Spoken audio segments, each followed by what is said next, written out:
Assalamualaikum, apa kabar anak-anak? Ayo kita mulai hari ini dengan semangat dan membaca basmalah. Bismillahirrahmanirrahim. Lalu kita lanjutkan dengan doa belajar. Robbi zidni ilma warzuqni fahma waj'alni minas sholihin. Hari ini kita akan belajar tentang pengelompokan materi dan pengelompokan campuran di lingkungan sekitar kita.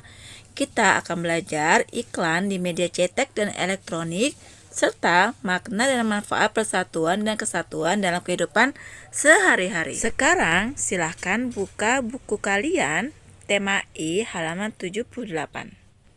Penggolongan materi benda di lingkungan sekitar.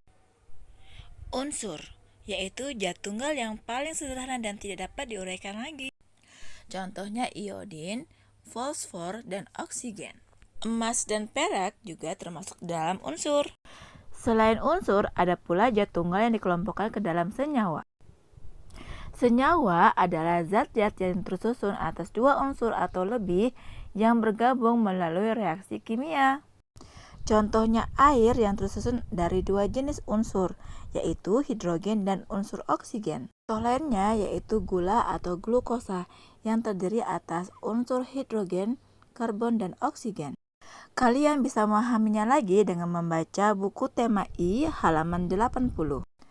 Nah, setelah kalian mempelajari tentang perbedaan unsur dan senyawa, coba kalian lihat benda-benda di sekitar kalian.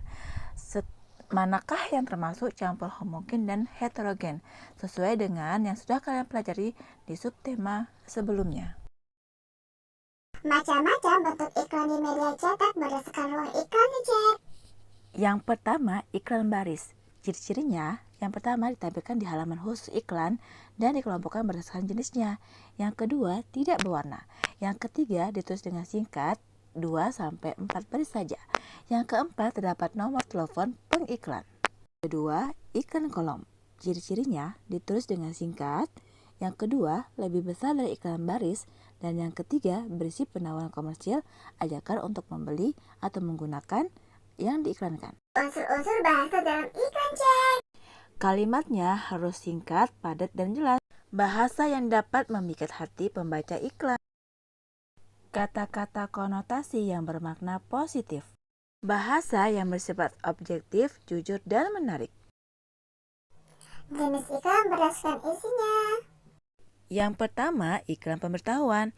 Tujuannya menyampaikan informasi kepada masyarakat mengenai suatu hal, misalnya pengumuman ujian atau berita duka. Yang kedua, iklan penawaran niaga. Tujuannya menawarkan produk atau jasa kepada masyarakat luas agar mau menggunakan atau membelinya. Contohnya, iklan penawaran rumah yang dijual atau iklan kegiatan. Yang ketiga, iklan layanan masyarakat. Dibuat oleh pemerintah atau organisasi pemerintah yang bertujuan mengajak masyarakat melakukan kegiatan atau program pemerintah. Contohnya, mengikuti vaksin. Unsur-unsur iklan media elektronik. Unsur dalam iklan televisi yaitu kata-kata yang terdengar untuk menyampaikan maksud iklan, unsur warna yang terdapat dalam komposisi iklan di televisi. Yang ketiga, unsur audio, misalnya iringan musik atau efek suara lainnya. Yang keempat, unsur gambar meliputi objek dan model. Yang kelima, unsur kata-kata atau tulisan yang terlihat pada tayangan iklan. Dan yang keenam, unsur gerakan pada tayangan iklan.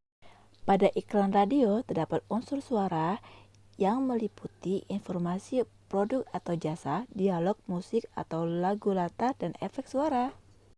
Unsur-unsur yang terdapat dalam iklan internet sama seperti iklan televisi, yaitu unsur audio dan gambar. Selain itu, iklan internet memiliki ciri-ciri, yaitu 1. Menarik, tepat, mudah dimengerti dan diingat. Yang kedua, memiliki sugesti bagi pemirsa. Yang ketiga, menunjukkan informasi yang dipentingkan. Dan yang keempat, memiliki slogan.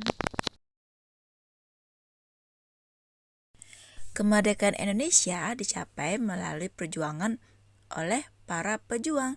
Sebagai generasi penerus, kita harus melanjutkan perjuangan mereka. Apabila kita tidak mengutamakan semangat persatuan dan kesatuan, akan menimbulkan beberapa hal berikut di lingkungan keluarga, sekolah, masyarakat, dan negara, seperti yang bisa kalian baca di halaman 90. Persatuan dan kesatuan adalah syarat mutlak untuk mewujudkan Indonesia sebagai negara yang kuat. Berikut bisa kalian baca di halaman 95, usaha pemimpin bangsa menerapkan persatuan dan kesatuan dalam kehidupan berbangsa, serta contoh perilaku yang tidak menjunjung persatuan dan kesatuan. Persatuan dan kesatuan dapat diwujudkan dalam berbagai hal. Salah satunya adalah menerapkan hidup rukun di lingkungan sekitar. Berikut adalah ciri-ciri hidup rukun, manfaat hidup rukun, dan apabila kita tidak menerapkan hidup rukun, seperti yang bisa kalian baca di halaman 107. Nah, anak-anak bunda, alhamdulillah hari ini kita sudah mempelajari tentang perbedaan unsur dan senyawa. Kita juga sudah belajar tentang macam-macam unsur, ciri-ciri pada iklan media cetak dan elektronik, serta manfaat dari persatuan dan kesatuan. Marilah kita tutup pembelajaran kita hari ini dengan mengucapkan hamdalah, alhamdulillahirrahmanirrahim. Tetap jaga kesehatan. Jangan lupa sholat 5 waktu dan tilawah, membantu orang tua, dan tetap semangat. Wassalamualaikum warahmatullahi wabarakatuh. Have a nice day.